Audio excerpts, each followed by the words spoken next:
Assalomu alaykum, biz kuzatuvchilar. Namanganda suv xo'jaligida yana bitta zinamimizni tayyor qildi.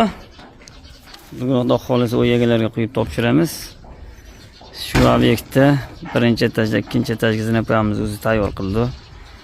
Mishalkalar keldi, hamma narsa tayyor. Semenlar keldi. Ichkarida ikkinchi etajga rimkalonga ham o'zingizga baho berib ketasizlar. Bu yerda pasat zinamiz ham bor, 4 pog'onali pol xayt qilib beramiz. Podsvetkali qilib. Ichkarida mana zinapoyamizni 360 balandlikka 15 sm ko'tarilish, qadam qo'yarga 30 sm qilib tayyorlab berdi. Devoldan devolgacha eni 2.40 bo'ldi. 2.40 joyga zinapoyamiz 1 metrlik bo'ldi.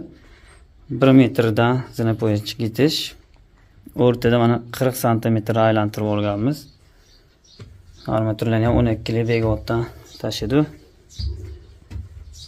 Mana 40 sm aylanpamizga mana oldi 11 sm dan o'rtasi 35 sm da mana aylanpa zina berib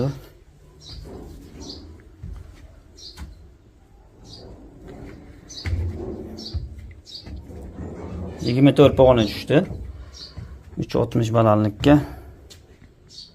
Mana etini ham ishida o'tkazib qo'ydi. Mana juda ham ideal chiqdi. Joydan kelib chiqib, razmerlarni olib ideal qilib tayyorladi. O'zi vibratorlar bilan bir xolisa betonini ham quyib, o'y egalariga topshiramiz. Tagi ham zinapoyali bo'ldi. Bir haftadan keyin kelib, apalkasini yechib ham video